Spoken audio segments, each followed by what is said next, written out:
Hello friends, welcome to my YouTube channel. आज हम लोग साइकोलॉजी के यूनिट सेकंड की स्टडी को कंटिन्यू करेंगे। यूनिट सेकंड है biology of behaviour. Biology of behaviour में genetics and behaviour, heredity and environment, ये जो टॉपिक है हम इसकी स्टडी करेंगे। जेनेटिक और हेरिडिटी ये सेम है और एनवायरनमेंट, तो जेनेटिक या हेरिडिटी और जो एनवायरनमेंट है इसका बिहेवियर पे क्या इफेक्ट पड़ता है, ये बिहेवियर से कैसे रिलेटेड है, बिहेवियर कैसे इन्फ्लुएंस होता है जेनेटिक या हेरिडिटी या फिर एनवायरनमेंट से, तो ये हम लोग देखेंगे। तो पहले देख लेते हैं हेरिडिटी और जेनेटिक। हेरिडिटी और जेनेटिक जो है ये कैसे इन्फ्लुएंस करता है बिहेवियर को। फर्स्ट है sum total of traits. Genetic क्या है? ये सम टोटल ऑफ ट्रेट्स है, मतलब कि एक इंडिविजुअल है, उसके अंदर जितने भी क्वालिटीज़ हैं उसी को क्वालिटीज़ को कैरेक्टरिस्टिक को ही ट्रेट्स कहा जा रहा है। तो एक इंडिविजुअल के अंदर जितने भी क्वालिटीज़ हैं, कैरेक्टरिस्टिक्स हैं, उन सभी का सम टोटल जो है वही है जेनेटिक्स। एक इंडिविजुअल बर्थ से पहले जब ओवम फर्टिलाइज होता रहता है, जब ओवम फर्टिलाइज होता है तो उसमें उसके मदर और उसके फादर दोनों से ही 50-50% जीन्स आ जाते हैं, और ये जो जीन है ये कैरी करता है इंफॉर्मेशन को, जितने भी क्वालिटीज़ हैं, इंफॉर्मेशन है, उसको कैरी करता है अपने पेरेंट्स का और ग्रैंड पेरेंट्स का और एंसेस्टर्स का, जितने भी पूर्वज हैं उनका, सभी का क्वालिटी को कौन कैरी करता है? जीन कैरी करता है। और फर्टिलाइजेशन के समय मदर और फादर दोनों का लगभग दोनों का ही 50-50% जीन्स आ जाता है फर्टिलाइज्ड ओवम में, और ये जो जीन है ये कैरी करता है इंफॉर्मेशन कि उस इंडिविजुअल का कैसा फिजिकल कैरेक्टरिस्टिक होगा, उसका क्या फंक्शनल कैपेसिटी होगा और उसका क्या बॉडी का फंक्शंस होगा, ये सब कैरी करता है इंफॉर्मेशन जीन, और ये जीन आ जाता है ओवम में फर्टिलाइजेशन के समय। तो यही है जेनेटिक। सेकंड है base for development of personality. एक इंडिविजुअल का पर्सनालिटी कैसे डेवलप होगा उसका बेस होता है जेनेटिक्स। इंडिविजुअल का कैसा जेनेटिक उसका क्या है, हिस्ट्री क्या है, उस पर डिपेंड करता है उस इंडिविजुअल का पर्सनालिटी कैसे डेवलप होगा। सपोज कि कोई कुम्हार है, मान लीजिए कोई पॉटर है, मतलब कुम्हार है, उसके पास गीली मिट्टी है, गीली मिट्टी से वो कुम्हार चाहे तो कुछ भी बना सकता है, घड़ा बना सकता है, गमला बना सकता है, दिए बना सकता है, लेकिन जो कुछ भी बना रहा है कुम्हार उसके लिए क्या चाहिए? रॉ मटेरियल जो लगेगा वो है गीली मिट्टी। तो गीली मिट्टी से ही कुम्हार कुछ बना पा रहा है, जैसे कि घड़े, मिट्टी, दिए। वैसे ही एक इंडिविजुअल का पर्सनालिटी कैसे डेवलप हो रहा है वो इस बात पे डिपेंड कर रहा है कि उसका जेनेटिक प्रॉपर्टी क्या है, मतलब उसके जेनेटिक पे डिपेंड कर रहा है। तो जेनेटिक क्या हो गया? बेस हो गया ह्यूमन के पर्सनालिटी का। थर्ड है influence social and intellectual behaviour. जो जेनेटिक है ये इन्फ्लुएंस करता है सोशल और इंटेलेक्चुअल बिहेवियर को। एक इंडिविजुअल सोसाइटी में कैसे बिहेव करेगा, उसके क्या इंटेलेक्चुअल कैपेसिटी होंगे, उसका इंटेलेक्चुअल बिहेवियर कैसा होगा, ये डिपेंड करता है उस इंडिविजुअल का जेनेटिक कैसा है। नेक्स्ट है डेवलपमेंट ऑफ फिजिकल कैरेक्टरिस्टिक। जो जेनेटिक है उसी पे डिपेंड करता है कि एक इंडिविजुअल का फिजिकल कैरेक्टरिस्टिक, जैसे कि उसका हाइट, वेट कैसा होगा, आई का कलर कैसा होगा, स्किन कलर, कॉम्प्लेक्शन कैसा होगा, ये सब डिपेंड करता है क्या जेनेटिक है उस इंडिविजुअल का। Genetic influence physical deficiencies and glandular functioning. जो जेनेटिक है ये इन्फ्लुएंस करता है फिजिकल डेफिशिएंसीज को, मतलब कि आप लोगों ने सुना होगा या फिर आगे पढ़ेंगे down syndrome, sickle cell anaemia, ये सब जेनेटिकली इनहेरिट होने वाले डिजीज हैं। ये सब डिसीज फिजिकल डेफिशिएंसी जो है ये जेनेटिकली होता है, और इंडिविजुअल का जो एंडोक्राइन फंक्शन है वो भी अफेक्ट होता है जेनेटिकली, जैसे कि डायबिटीज है, थायराइड डिसऑर्डर है, हाइपरथायरॉयडिज्म, हाइपोथायरॉयडिज्म, ये सब भी जेनेटिकली इनहेरिट होता है एक इंडिविजुअल में। अब हम एनवायरनमेंट को देखेंगे। हमने जेनेटिक में देखा था कि जो चाइल्ड है वो अपने पेरेंट्स, अपने ग्रैंड पेरेंट्स, अपने एंसेस्टर के जो भी क्वालिटीज़ हैं, कैरेक्टरिस्टिक हैं, उसको जीन के थ्रू इनहेरिट करता है। अब एनवायरनमेंट में हम देखेंगे कि जो चाइल्ड है उसके अंदर जो भी जीन्स है उनका इंटरेक्शन जब एनवायरनमेंट के साथ में होता है तब फिर इंडिविजुअल में कैसे डेवलपमेंट होता है उसके बिहेवियर का। जेनेटिक जो है उसका जब इंटरेक्शन होता है एनवायरनमेंट के साथ, तो जिस तरह के एनवायरनमेंट के साथ इंटरेक्शन होगा वैसा ही इंडिविजुअल का बिहेवियर का डेवलपमेंट होगा। हम लोग देखते हैं यहाँ पे 3 तरह के हम लोग एनवायरनमेंट देखेंगे। फर्स्ट है इंटरसेल्यूलर एनवायरनमेंट। इंटरसेल्यूलर एनवायरनमेंट में आ जाएगा जब इंडिविजुअल का बर्थ नहीं हुआ रहता है, जब एम्ब्रियो का डेवलपमेंट होता रहता है, उस समय एम्ब्रियो का डेवलपमेंट कैसे हो रहा है, उस समय जो एंडोक्राइन ग्लैंड्स हैं उनमें जो हार्मोन्स रिलीज हो रहे हैं वो हार्मोन्स अगर कम रिलीज होगा या फिर ज़्यादा रिलीज होगा तो वो सब अफेक्ट करेगा कि इंडिविजुअल का मतलब एम्ब्रियो का डेवलपमेंट कैसे हो रहा है, फिटस का कैसे डेवलपमेंट हो रहा है। Intra uterine environment. Intrauterine environment में जब इसमें वो एनवायरनमेंट आ जाता है जब बेबी जो है वो मदर के वूम्ब में है, वो यूट्रस में ही है, उस समय जब बेबी है वो एमनियोटिक फ्लूइड से पूरा घिरा हुआ रहता है। उस समय कैसा एनवायरनमेंट है, मतलब कि बेबी को प्रॉपर नरिशमेंट मिल रहा है कि नहीं, और जो बेबी की मदर है उसका क्या साइकोलॉजिकल स्टेट्स है, उसका क्या फिजिकल स्टेट है, उसकी मदर का क्या इंटरेस्ट है, क्या हैबिट है, इस पे डिपेंड करेगा इंडिविजुअल का बिहेवियर। ये सभी इन्फ्लुएंस करते हैं चाइल्ड के डेवलपमेंट को। थर्ड है external environment. External environment again 3 types का होता है। फर्स्ट है फिजिकल एनवायरनमेंट। तो फिजिकल एनवायरनमेंट में आ जाएगा कि जो चाइल्ड है उसके वो जहाँ रहता है उसका घर कैसा है, उसका हाउसिंग कैसा है, वहाँ का एयर, वहाँ का हीट, वहाँ का वाटर, सोइल, क्लाइमेट, वेदर, ये सब कैसा है, ये सभी मिल के अफेक्ट करते हैं चाइल्ड के डेवलपमेंट को। अगर चाइल्ड अच्छे हाउसिंग में है, अच्छे एनवायरनमेंट में है, तो चाइल्ड का जो मेंटल हेल्थ है वो भी गुड रहेगा। सेकेंड है बायोलॉजिकल एनवायरनमेंट। बायोलॉजिकल एनवायरनमेंट में जितने लिविंग थिंग्स हैं, लिविंग एनवायरनमेंट है, वो सब आ जाता है, जैसे कि प्लांट्स, वायरस, बैक्टीरिया, ये सब आ जाता है। तो जो इंडिविजुअल है, अगर उसका जो चाइल्ड है अगर उसके आसपास फ्री फ्रॉम वायरस, बैक्टीरिया वाला एनवायरनमेंट है, मतलब कि अच्छा एनवायरनमेंट है, तो चाइल्ड का डेवलपमेंट भी अच्छा होगा। थर्ड है साइकोसोशियल एनवायरनमेंट। साइकोसोशियल एनवायरनमेंट में जितने भी साइकोसोशियल से रिलेटेड हैं वो सभी आ जाते हैं, जैसे कि जो चाइल्ड है वो जहाँ भी रह रहा है वहाँ का कैसा एटीट्यूड है, क्या बिलीफ है, वहाँ के क्या कल्चर वैल्यू हैं, वहाँ उसका एजुकेशन कैसा हो रहा है, उसके फैमिली मेम्बर्स कैसे हैं, उसके पेरेंट्स कैसे हैं, उसके नेबरहुड्स कैसे हैं, ये सभी मिल करके अफेक्ट करते हैं चाइल्ड के डेवलपमेंट को। अगर चाइल्ड जो है अगर उसको एक अच्छा साइकोसोशल एनवायरनमेंट मिल रहा है तब तो चाइल्ड का जो फिजिकल और मेंटल हेल्थ है वो बहुत ही अच्छा होगा इंडिविजुअल। और अगर इंडिविजुअल जो है उसको, जो चाइल्ड है उसको अगर अच्छा एनवायरनमेंट नहीं मिल रहा है तो फिर उसका बिहेवियर वैसा ही हो जाएगा। इसलिए बोलते हैं कि कोई भी जन्म से ही क्रिमिनल नहीं होता है। अगर कोई भी अगर ऐसे एनवायरनमेंट में बड़ा हो रहा है जहाँ पे सब क्रिमिनल हैं तो वो बच्चा भी आगे चल करके क्रिमिनल ही बनेगा। लेकिन अगर कोई बच्चा जो है उसके पेरेंट्स अच्छे हैं, उसका एनवायरनमेंट अच्छा है, तो वो भी आगे चल करके एक अच्छा इंसान बनेगा। इसकी पॉसिबिलिटीज जो है ये बहुत ज़्यादा बढ़ जाती है। हमने देख लिया है जेनेटिक और एनवायरनमेंट को। अब हम देखेंगे brain and behaviour. Brain and behaviour, nervous system, neurons and synapse. हमारा जो ब्रेन है ये बिहेवियर को कैसे अफेक्ट करता है ये देखना है, तो इसके लिए हम देखेंगे नर्वस सिस्टम। जो नर्वस सिस्टम है इसको डिवाइड किया गया है, इसको 2 पार्ट्स में डिवाइड किया गया है। पहला है सेंट्रल नर्वस सिस्टम और दूसरा है पेरिफेरल नर्वस सिस्टम। जो सेंट्रल नर्वस सिस्टम है इसमें आ जाता है ब्रेन और स्पाइनल कॉर्ड, और ब्रेन और स्पाइनल कॉर्ड के अलावा जितने भी नर्व्स एंड न्यूरॉन्स हैं वो सभी आ जाते हैं पेरिफेरल नर्वस सिस्टम में।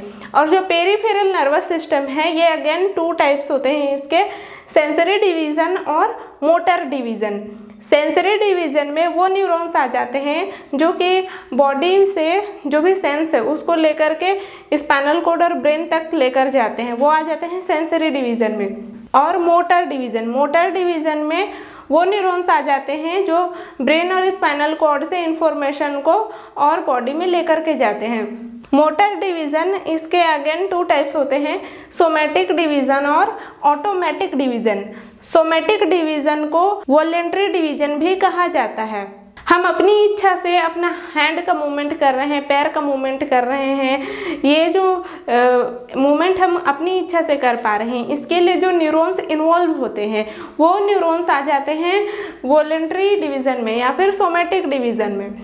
और ऐसे न्यूरॉन्स जिनको कि हम कंट्रोल नहीं कर रहे हैं, मतलब हमारी इच्छा से वो नहीं होता है, इनवॉलेंट्री होता है, जैसे कि हमारा डाइजेशन हो गया और हमारे बॉडी के बहुत सारे फंक्शंस हैं जो कि अपने आप ही होते हैं, तो वो आ जाते हैं ऑटोमेटिक डिवीज़न में। और ऑटोमेटिक डिवीज़न अगेन इसके 2 टाइप्स हैं, सिंपैथेटिक और पैरासिम्पैथेटिक। सिंपैथेटिक जो नर्वस सिस्टम है ये एक्ट करता है जब हम किसी इमरजेंसी सिचुएशन में हैं या फिर डेंजरस में हैं। आप लोग कभी देखे होंगे कि आप नॉर्मली उतना तेज़ नहीं भाग सकते, लेकिन अगर आपके सामने कोई डेंजर है तो आप बहुत तेज़ भाग पाएंगे। ये किसकी वजह से हो पाता है? सिंपैथेटिक की वजह से हो पाता है। और जब इमरजेंसी सिचुएशन ख़त्म हो चुका है उसके बाद हम लोग का जो बॉडी है उसको काम मतलब कि शांत करने के लिए जो नर्वस सिस्टम यूज़ होता है वो होता है सिंपैथेटिक नर्वस सिस्टम। तो उसके बाद जो नर्वस सिस्टम यूज़ होता है वो होता है पैरासिम्पैथेटिक। पैरासिम्पैथेटिक नर्वस सिस्टम जो है ये इमरजेंसी सिचुएशन के बाद बॉडी को काम करने का काम करता है। सेंट्रल नर्वस सिस्टम में ब्रेन और स्पाइनल कॉर्ड रहता है। ये जो ब्रेन है, सपोज कि ये ब्रेन है और ये स्पाइनल कॉर्ड है, ब्रेन से ही जुड़ा हुआ एक एक्सटेंशन रहता है स्पाइनल कॉर्ड। और ये जो स्पाइनल कॉर्ड है जो वर्टिब्रल कॉलम है उसके बीच में जो होल रहता है उसमें से गया होता है। ये ब्रेन और स्पाइनल कॉर्ड है। और ब्रेन और स्पाइनल कॉर्ड के अलावा जितने भी नर्व्स होते हैं, न्यूरॉन्स होते हैं, वो सभी आ जाते हैं पेरिफेरल नर्वस सिस्टम में आ जाते हैं। ब्रेन के मेनली 3 डिवीजन है, वो है पहला है फोर ब्रेन, सेकंड है मिड ब्रेन, थर्ड है हिंड ब्रेन। फोर ब्रेन में आ जाता है थैलेमस, हाइपोथैलेमस, लिम्बिक सिस्टम और सेरिब्रम। और हिंड ब्रेन में आ जाता है मेड्यूला, पोन्स और सेरिबेलम। जो थैलेमस है, थैलेमस जो है ये बहुत ही इंपॉर्टेंट है। बॉडी के जितने भी सेंसरी इम्पल्सेस हैं वो हायर सेंटर तक जाने से पहले वो थैलेमस में जाते हैं और फिर थैलेमस से फिर हायर सेंटर्स तक जाते हैं, इसलिए थैलेमस को रिले स्टेशन भी कहा जाता है। सेकंड है हाइपोथैलेमस। हाइपोथैलेमस जो है ये थैलेमस के बिलो, उसके नीचे लोकेटेड होता है। हाइपोथैलेमस ये बहुत ही ज़्यादा इम्पोर्टेंट होता है, ये मोटिवेशनल और इमोशनल बिहेवियर के लिए इसका बहुत ही इंपॉर्टेंट रोल होता है। हाइपोथैलेमस बॉडी के बहुत सारे इंपॉर्टेंट फंक्शंस को कंट्रोल करता है, जैसे कि eating, sleeping, hunger, temperature control, sex, और ये पिट्यूटरी ग्लैंड के फंक्शंस को भी कंट्रोल करता है। सेरिबेलम का फंक्शन है बॉडी को बैलेंस करना।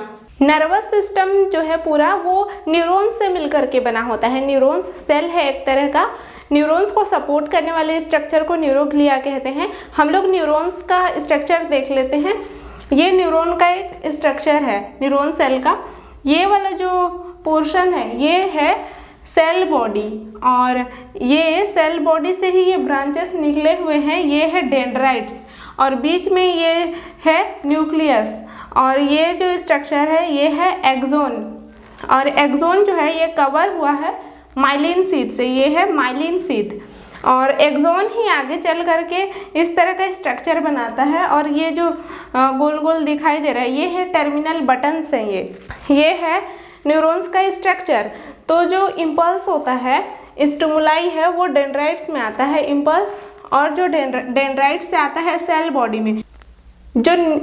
ये जो न्यूक्लियस है उस इम्पल्स को न्यूरोकेमिकल फॉर्म में चेंज करता है, और वो न्यूरोकेमिकल फॉर्म में चेंज करता है, और वो इम्पल्स ट्रांसमिट होते हुए, कंडक्ट होते हुए वो आ जाता है टर्मिनल बटन्स में। फिर टर्मिनल बटन से उस इम्पल्स को रिलीज किया जाता है, वो जो न्यूरोकेमिकल है, न्यूरोकेमिकल को टर्मिनल बटन से रिलीज किया जाता है और नेक्स्ट न्यूरॉन को ट्रांसफ़र किया जाता है। अब हम साइनेप्स के स्ट्रक्चर को देखेंगे। साइनेप्स दो न्यूरॉन्स के बीच में जो जंक्शन होता है उसी को कहा जाता है। ये देखिए, ये है न्यूरॉन्स का ये सेल बॉडी है, ये डेंड्राइट्स है।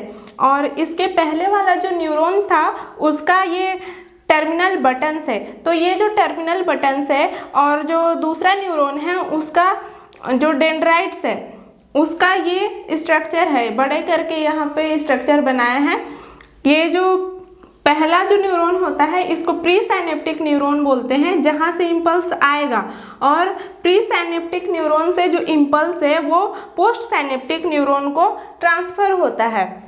ये जो इम्पल्स ट्रांसफ़र हो रहा है ये न्यूरोट्रांसमीटर के फॉर्म में ट्रांसफ़र होता है। न्यूरोट्रांसमीटर को न्यूरोकेमिकल भी कहा जाता है। ये देखिए, ये जो टर्मिनल बटन है यही है ये बड़ा सा टर्मिनल बटन। ये जो छोटे छोटे गोल गोल ये जो स्ट्रक्चर दिखाई दे रहे हैं ये वेसिकल हैं, इनके अंदर में न्यूरोट्रांसमीटर भरा हुआ है। और ये जो न्यूरोट्रांसमीटर है ये इस तरह से रिलीज़ किया जाता है। ये देखिए यहाँ ये जो न्यूरोट्रांसमीटर है ये रिलीज़ हो रहा है। और जो पोस्ट साइनेप्टिक न्यूरॉन है, ये पोस्ट साइनेप्टिक न्यूरॉन का ये जो डेंड्राइट्स है, डेंड्राइट्स में इस तरह के रिसेप्टर्स होते हैं। और जो रिसेप्टर हैं ये ही रिसीव करते हैं न्यूरोकेमिकल को। जो न्यूरोट्रांसमीटर या न्यूरोकेमिकल है उसके लिए पर्टिकुलर रिसेप्टर होता है। कोई भी रिसेप्टर किसी भी न्यूरोकेमिकल को रिसीव नहीं कर सकता। जैसे एक ताला है वो एक पर्टिकुलर चाबी से ही खुलता है, वैसे ही ये जो न्यूरोट्रांसमीटर है पर्टिकुलर न्यूरोट्रांसमीटर के लिए पर्टिकुलर रिसेप्टर होते हैं, वही रिसेप्टर रिसीव करता है। तो ये जो रिसेप्टर है ये रिसीव करता है न्यूरोट्रांसमीटर को। इस तरह से जो न्यूरोट्रांसमीटर है वो एक न्यूरॉन से दूसरे न्यूरॉन में ट्रांसफ़र होता है। ये जो स्पेस है इसको कहा जाता है साइनेप्टिक क्लेफ्ट। तो इस तरह से इम्पल्स का ट्रांसमिशन होता है, न्यूरोट्रांसमीटर का ट्रांसमिशन होता है कहाँ? साइनेप्स में। अब नर्वस सिस्टम बिहेवियर को कैसे अफेक्ट करता है ये देख लेते हैं। Entire behaviour effectively managed and controlled by NS. यहाँ मैंने शॉर्ट फॉर्म यूज़ किया है एनएस, आप लोग एग्ज़ाम में फुल टर्म ही लिखे नर्वस सिस्टम।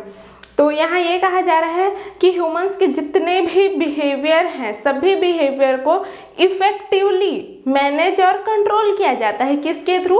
नर्वस सिस्टम के थ्रू। नर्वस सिस्टम ही उसका ऐसा कोऑर्डिनेशन है कि वो इफ़ेक्टिवली मैनेज करता है बॉडी के जितने भी फंक्शंस हैं सभी को। Behaviour depends upon the judgement.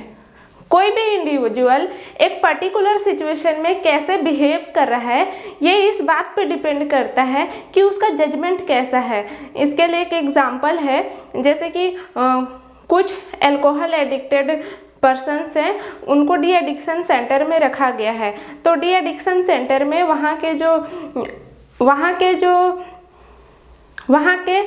Demonstrator हैं उन्हें दिखाया कि बॉटल है, बॉटल में रखा गया है अल्कोहल और उसमें कुछ कीड़े डाले गए और वो जो कीड़े हैं वो मर गए। तो इससे जब उन जो एडिक्टेड पर्सन्स हैं उनको पूछा गया कि आप इसे देखकर क्या सीखे, तो कुछ लोगों ने कहा कि अगर हम अल्कोहल पिएंगे तो हम भी उस कीड़े की तरह मर जाएंगे। लेकिन कुछ जो एडिक्टेड पर्सन्स थे उन्होंने कहा कि अगर हम अल्कोहल पिएंगे तो हमारे पेट के कीड़े मर जाएंगे। तो ऐसे सबका अलग अलग जजमेंट होता है। तो किस इंडिविजुअल का कैसा जजमेंट है उस पर डिपेंड करेगा कि पर्टिकुलर सिचुएशन में वो इंडिविजुअल कैसे बिहेव कर रहा है। Learning controlled by nervous system. Learning जो है, लर्निंग को नर्वस सिस्टम के थ्रू ही कंट्रोल किया जाता है। जिसका नर्वस सिस्टम वेल डेवलप्ड है, अच्छा फंक्शन कर रहा है, उनको लर्निंग करने में इजी होता है। Proper growth and development of nervous system help in intellectual development. अगर कोई इंडिविजुअल है उसके जितने भी नर्व टिश्यूज़ हैं वो अच्छे से डेवलप हुए हैं, ग्रोथ हुए हैं, उनका नर्वस सिस्टम भी बहुत अच्छे से वेल डेवलप्ड है, ग्रोथ हुआ है, तो उन लोगों का जो उनका जो इंटेलेक्चुअल डेवलपमेंट है वो भी बहुत अच्छे से हो पाएगा। Defect in nervous system affect intellectual growth. उसी का जस्ट अपोजिट है। अगर नर्वस सिस्टम अच्छे से डेवलप हुआ है तो इंटेलेक्चुअल ग्रोथ अच्छा होगा, लेकिन अगर नर्वस सिस्टम में ही कोई डिफेक्ट है, जैसे स्पाइना बाइफिडा है या स्पाइनल कोड में कोई डिफॉर्मिटी हो गया है, तो ऐसे में इंडिविजुअल का जो इंटेलेक्चुअल डेवलपमेंट है, ग्रोथ है, वो अफेक्ट हो जाएगा, अच्छे से नहीं हो पाएगा। Process of GND controlled by nervous system. GND growth and development है, आप लोग फुल फॉर्म लिखेंगे। ग्रोथ एंड डेवलपमेंट जो है इसको नर्वस सिस्टम के थ्रू ही कंट्रोल किया जाता है। एक बच्चा का जब ग्रोथ और डेवलपमेंट हो रहा है तो उसके ग्रोथ और डेवलपमेंट को डायरेक्टली या इनडायरेक्टली जो नर्वस सिस्टम है वो ही कंट्रोल करता है, उसी के थ्रू डेवलपमेंट होता है और ग्रोथ होता है। अब हम लोग देखेंगे association with cortex right and left hemisphere. जो ब्रेन है, ये ब्रेन का जो सेरिब्रम है ये 2 पार्ट में डिवाइडेड होता है, राइट और लेफ्ट हेमिस्फेयर में। तो हम लोग देखेंगे इसका कॉर्टेक्स के साथ क्या एसोसिएशन है देखेंगे। तो ब्रेन का जो सेरिब्रम है, सेरिब्रम का जो आउटर लेयर है ये थिक और टाइटली पैक्ड नर्व टिश्यू से कवर रहता है और उसी लेयर को कहा जाता है कॉर्टेक्स, सेरिब्रम कॉर्टेक्स। और जो सेरिब्रल कॉर्टेक्स है इसका फंक्शन है, ये हायर ऑर्डर फंक्शंस को कैरी करता है, जैसे कि लैंग्वेज, इंफॉर्मेशन प्रोसेसिंग, ये सब फंक्शन करता है सेरिब्रल कॉर्टेक्स। सेरिब्रल कॉर्टेक्स को 3 पार्ट्स में डिवाइड किया गया है, सेंसरी एरिया, मोटर एरिया और एसोसिएशन एरिया। सेंसरी एरिया जो है ये रिसीव करता है सेंसरी इनपुट को, मोटर एरिया जो है ये कंट्रोल करता है मोटर मूवमेंट को, और एसोसिएशन एरिया है ये जो कॉम्प्लेक्स फंक्शंस है उसको कैरी करता है, जैसे कि राइटिंग। हमने देखा कि सेरिब्रम जो है ये 2 पार्ट्स में डिवाइड रहता है, राइट हेमिस्फीयर और लेफ्ट हेमिस्फीयर। और इसका सेरिब्रम का ईच हेमिस्फीयर अगेन इसके 4 लॉब्स होते हैं, दोनों हेमिस्फीयर के 4-4 लॉब्स होते हैं। फर्स्ट है फ्रंटल लोब, सेकेंड है पेराइटल लोब, थर्ड है टेम्पोरल लोब, फोर्थ है ओसिपिटल लोब। और ये जो ओसिपिटल लोब है, ओसिपिटल लोब में ही विजन का जो फंक्शन होता है वो होता है। हमारा जो ओसिपिटल लोब है ये जो आई वाला ऑर्गन है, विजन के लिए जो ऑर्गन है उससे कनेक्टेड होता है, ऑप्टिक नर्व के थ्रू कनेक्टेड होता है, और ओसिपिटल लोब में ही विजन का सेंसेशन होता है। टेम्पोरल लोब में होता है ऑडिटरी एरिया। ऑडिटरी एरिया जो टेम्पोरल लोब है ये ऑडिटरी ऑर्गन से कनेक्टेड होता है ऑडिटरी नर्व के थ्रू। टेम्पोरल लोब में ही हियरिंग का फंक्शन होता है। फ्रंटल लोब में ब्रोकास एरिया होता है, ब्रोकास एरिया से ही वर्ड का प्रोडक्शन होता है। फ्रंटल लोब के और भी फंक्शंस हैं, बहुत सारे फंक्शंस हैं, जैसे प्रॉब्लम सॉल्विंग, प्लानिंग एक्सेट्रा। जो एसोसिएशन एरिया है ये डील करता है और बहुत सारे कॉम्प्लेक्स फंक्शंस से, जैसे कि memory, reasoning, will, judgement, personality, intelligence etcetera. हम लोग साइकोलॉजी ऑफ सेंसेशन देखेंगे, सेंसेशन कैसे होता है।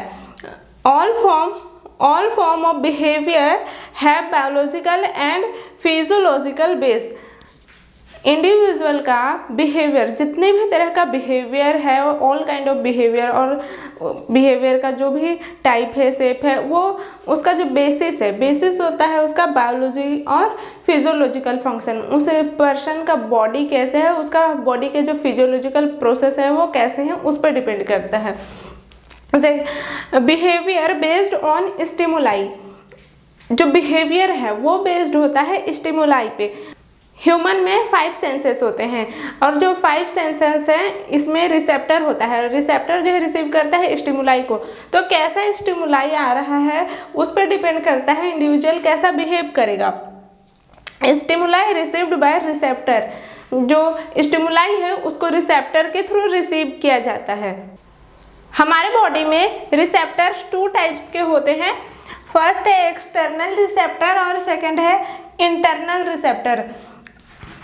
जो एक्सटर्नल रिसेप्टर है इसका एग्जाम्पल है, जो सेंस ऑर्गन है ना वो सब एक्सटर्नल रिसेप्टर में आ जाता है। आई, ईयर, नोज, टंग, स्किन, ये सब एक्सटर्नल रिसेप्टर है। और ये सब सेंस ऑर्गन है, ये क्या करते हैं, help us for contact with outer world. हमारे बॉडी में जो सेंस ऑर्गन है, सेंस ऑर्गन में ही रिसेप्टर्स होते हैं। इसी के थ्रू हमको आउटर वर्ल्ड के साथ कांटेक्ट करने में हेल्प मिलता है। अगर सेंस ऑर्गन ही फंक्शन नहीं करेंगे तो आउटर वर्ल्ड के साथ कांटेक्ट नहीं हो पाएगा। Sense organ consist of receptors. जो सेंस ऑर्गन है, ये जो पांचों सेंस ऑर्गन है, सभी का अपना अलग अलग फंक्शंस होता है।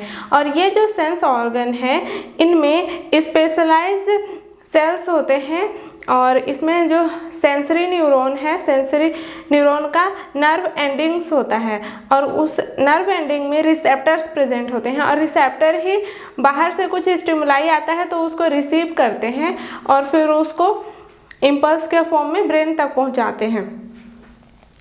Non functioning receptor cause sensory defects. अगर जो रिसेप्टर हैं, सेंस ऑर्गन में जो रिसेप्टर हैं, वही अच्छे से फंक्शन नहीं कर रहे हैं तो उसकी वजह से डिफेक्ट, बहुत सारे सेंसरी डिफेक्ट्स हो सकते हैं। अगर आई में जो रिसेप्टर्स प्रेजेंट हैं, अगर वो अफेक्ट हो जा रहे हैं, उसमें कोई डिफेक्ट है तो विजुअल डिसऑर्डर हो जाएगा, ऑडिटरी डिसऑर्डर हो सकता है। इस तरह से सेंसरी डिफेक्ट्स हो सकते हैं। सेकेंड है इंटरनल रिसेप्टर। जो इंटरनल रिसेप्टर है ये बॉडी के इनसाइड में प्रेजेंट रहता है और ये बॉडी के अंदर में होने वाले जो भी चेंजेस हैं उसका इंफॉर्मेशन ब्रेन तक पहुंचाता है। इंटरनल रिसेप्टर के थ्रू ही हम अवेयर हो पाते हैं कि हमें भूख लगी है, हंगर, नॉजिया, वोमिटिंग, ये सब का जो सेंसेशन होता है ये इंटरनल रिसेप्टर के थ्रू ही होता है। सेंसेशन इंडिविजुअल को कैसा हो रहा है वो अफेक्ट करता है इंडिविजुअल के बिहेवियर को। एक इंडिविजुअल के पांचों सेंसेस जो हैं, 5 सेंस हैं, वो 5 सेंस उस इंडिविजुअल को कैसा, उन सेंसेस से इंडिविजुअल को कैसा सेंसेशन हो रहा है उस पर इंडिविजुअल का बिहेवियर जो है वो डिपेंड करता है। साइकोलॉजी ऑफ सेंसेशन का नर्सिंग में क्या इम्प्लीकेशन है ये देख लेते हैं। नर्सिंग इम्प्लीकेशन फर्स्ट है ensure good light and colours. ये आप लोग इसको रिलेट करिएगा, 5 सेंसेस हैं उससे रिलेट करिएगा। जो पहला है ये आई से रिलेटेड है। एक पेशेंट जब वार्ड में रहता है तो अगर ज़्यादा लाइट है, मॉडरेट लाइट है, तो वो भी पेशेंट को इरिटेट कर सकता है। या फिर ज़्यादा जो वाइब्रेंट कलर होता है वो सब कलर को देख करके पेशेंट इरिटेट हो सकता है। Avoid loud noise. आप नर्सेस हैं और आप हॉस्पिटल में ड्यूटी कर रहे हैं तो वहाँ पे क्या है, लाउड नॉइज़ को अवॉइड करना है ताकि पेशेंट जो है वो ज़्यादा इरिटेबल ना हो जाए, क्योंकि जो लोग सिक होते हैं वो ज़्यादा आवाज़ है, अगर नॉइज़ है तो जल्दी इरिटेट हो जाते हैं। Attention on skin care. Skin care पे भी ध्यान देना है। अगर जैसे बैंडेजिंग ही किया है आपने और बैंडेजिंग अगर ज़्यादा टाइट हो गया है तो उसकी वजह से क्या होगा, जो स्किन है, स्किन का सेंसेशन लॉस होने लगेगा, इसलिए स्किन केयर करना है। Avoid bad orders. हॉस्पिटल में बहुत सारे बायोमेडिकल वेस्ट जनरेट होते हैं तो क्या है, जो भी बायोमेडिकल वेस्ट है उसको जल्दी से जल्दी डिस्पोज कर देना चाहिए और जो बायोमेडिकल में जो भी डस्टबिन्स वगैरह है उसको पेशेंट से दूर रखना चाहिए ताकि वहाँ पे बैड ऑर्डर ना हो। Improve taste with good mouth care. जब कोई बीमार होता है तो उसको वैसे भी खाने का स्वाद उतना नहीं आता है, ऐसे में अगर उसका गुड ओरल केयर नहीं होगा तो उसको और अच्छे से टेस्ट नहीं आएगा। इसलिए अगर आपका पेशेंट एबल नहीं है ओरल केयर के लिए तो उसको आपको अच्छे से माउथ केयर करना है। इससे क्या होगा, पेशेंट को अच्छा टेस्ट आएगा और वो खाना खाएगा। साइकोलॉजी ऑफ सेंसेशन कंप्लीट हुआ। हम देखेंगे effectors, muscular and glandular controls of behaviour. Effector मतलब ऑर्गन्स ऑफ रिस्पॉन्सेस। जो ऑर्गन रिस्पॉन्स देने के लिए इन्वॉल्व होते हैं वो इफेक्टर्स कहलाते हैं। हमारे बॉडी में सेंस ऑर्गन के थ्रू और इंटरनल रिसेप्टर के थ्रू जितने भी सेंसरी स्टिमुलाई आता है, वो जो सेंसरी स्टिमुलाई है उसका रिस्पॉन्स फिर कैसे दिया जाता है, उसका रिस्पॉन्स बॉडीली रिएक्शन के थ्रू दिया जाता है और बॉडी के एक्टिविटी के थ्रू दिया जाता है। एक इंडिविजुअल का पूरा बिहेवियर जो है वो हार्मोन्स पे डिपेंड करता है और जो हार्मोन्स है ये एंडोक्राइनल ग्लैंड से रिलीज किए जाते हैं। मसल्स क्या क्या है देख लेते हैं। यहाँ मसल्स है smooth muscles, cardiac muscles, skeletal muscles. जो स्मूथ मसल्स है ये डाइजेशन और जो ब्लड सर्कुलेशन है इसमें इन्वॉल्व होते हैं। कार्डियक मसल्स जो है ये हार्ट में पाए जाते हैं। ये जो मसल्स हैं ये स्मूथली फंक्शन करते हैं, लेकिन जब कोई इंडिविजुअल इमोशनली अपसेट होता है तो कार्डियक मसल्स का जो फंक्शन है वो भी डिस्टर्ब हो जाता है। Skeletal muscles voluntary movement activity में इन्वॉल्व होते हैं। अब देखते हैं ग्लैंड्स 2 टाइप्स के होते हैं, डक्ट ग्लैंड और एंडोक्राइन ग्लैंड। एंडोक्राइन ग्लैंड जो है वो डक्टलेस ग्लैंड को कहा जाता है। डक्ट ग्लैंड में डक्ट्स प्रेजेंट रहते हैं। इसके कुछ एग्जांपल है salivary gland, gastric gland, sweat gland और लेक्राइमल ग्लैंड। एंडोक्राइन ग्लैंड या फिर डक्टलेस ग्लैंड जो है इसके कुछ एग्जांपल है pituitary gland, thyroid gland, parathyroid gland और एड्रिनल ग्लैंड। ये जो डक्टलेस ग्लैंड है ये अपने हार्मोन्स को रिलीज करते हैं और डायरेक्टली ब्लड स्ट्रीम में रिलीज करते हैं और ब्लड स्ट्रीम से ही वो हार्मोन पूरे बॉडी में सर्कुलेट हो जाता है। जो एंडोक्राइन ग्लैंड से रिलीज किए जाने वाले हार्मोन्स हैं यही हार्मोन रिस्पॉन्सिबल होता है इंडिविजुअल के प्रॉपर ग्रोथ एंड डेवलपमेंट के लिए। अगर इस हार्मोन्स में कुछ भी डेफिशिएंसी हुई या फिर एक्सेस हुआ तो उसकी वजह से इंडिविजुअल का पूरा फंक्शंस, बॉडी का, मेंटल का फंक्शन जो है वो डिस्टर्ब हो जाएगा। थोड़ा भी अगर चेंजेस हो रहा है हार्मोन्स में उसकी वजह से जो इंडिविजुअल है वो रेस्टलेस रहने लगेगा, उसको एंजाइटी होने लगेगा, वीकनेस होने लगेगा।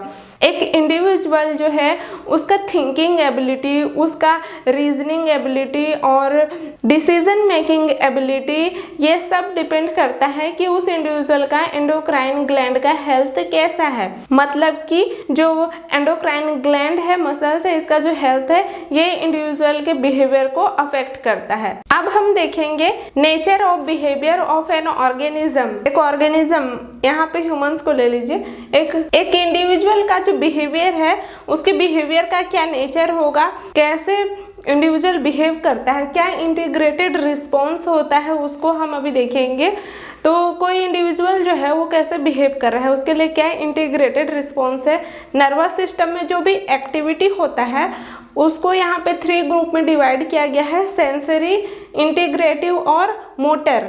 सेंसरी में ये होता है कि जो भी ह्यूमंस में क्या होता है कि बहुत सारे millions of sensory receptors present होते हैं। जो एक्सटर्नल रिसेप्टर हैं वो सेंस ऑर्गन में प्रेजेंट होते हैं और सेंस ऑर्गन के रिसेप्टर के थ्रू ही जो बाहर का स्टिमुलाई है जैसे कि लाइट, साउंड, टेम्परेचर, ये सब स्टिमुलाई को रिसीव किया जाता है। और बॉडी के अंदर में जो रिसेप्टर्स होते हैं ये बॉडी के अंदर के जो चेंजेस हैं उसको डिटेक्ट करते हैं, जैसे कि पीएच, ब्लड प्रेशर, ये सब। तो ये जो दोनों तरह के रिसेप्टर हैं ये स्टिमुलाई को डिटेक्ट कर रहे हैं, चेंजेस को डिटेक्ट कर रहे हैं, इसी को कलेक्टिवली सेंसरी इनपुट कहा जाता है। इंटीग्रेटिव रिस्पॉन्स में ये होता है कि जितना भी सेंसरी इंफॉर्मेशन को कलेक्ट किया गया है, सेंसरी इनपुट है, उसको न्यूरोट्रांसमीटर के फॉर्म में कन्वर्ट किया जाता है, उसको इलेक्ट्रिकल सिग्नल के फॉर्म में कन्वर्ट किया जाता है जिसको कि नर्व इम्पल्स कहा जाता है। और जो नर्व इम्पल्स है ये न्यूरॉन्स के थ्रू होते हुए ब्रेन तक पहुंचा दिए जाते हैं। ब्रेन तक जब ये सिग्नल पहुंच जाता है तो फिर ब्रेन में सेंसेशन होता है, जैसा सेंसरी इनपुट है उसी के अकॉर्डिंग वहाँ सेंसेशन होगा और जो सेंसेशन है उसी के अकॉर्डिंग थॉट्स होगा और जो भी सेंसेशन है वो मेमोरी में ऐड हो जाता है, एक इंडिविजुअल के मेमोरी में ऐड हो जाता है। इसी को कलेक्टिवली इंटीग्रेटिव रिस्पॉन्स कहा जाता है। मोटर में ये होता है कि सेंसरी इनपुट को रिसीव किया गया सेंसरी रिसेप्टर्स के थ्रू और फिर उसको ब्रेन तक पहुंचा दिया गया है। अब ब्रेन में जब इंटीग्रेशन हो गया है, सेंसरी इनपुट का इंटीग्रेशन हो गया है, उसके बाद ब्रेन क्या करता है, जैसा भी सेंसेशन हुआ है फिर उसके अकॉर्डिंग ही मसल्स को और ग्लैंड्स को सिग्नल भेजता है कि उन्हें क्या करना है। जब ब्रेन मसल्स में सिग्नल भेजता है तो मसल्स कॉन्ट्रैक्ट होते हैं और जब ब्रेन ग्लैंड्स में सिग्नल भेजता है तो ग्लैंड्स सिक्रीशन प्रोड्यूस करते हैं। मसल्स और ग्लैंड्स को इफेक्टर्स कहा जाता है क्योंकि जो सेंसरी इनपुट आया है और जो इंटीग्रेशन हुआ है नर्वस सिस्टम में उसका इफेक्ट मसल्स और ग्लैंड ही शो करते हैं, तो मसल्स और ग्लैंड को इफेक्टर्स कहा जाता है। ये पूरा है इंटीग्रेटिव रिस्पॉन्स। आप लोग सेकेंड यूनिट का नोट बुक देख करके अच्छे से बना लीजिएगा।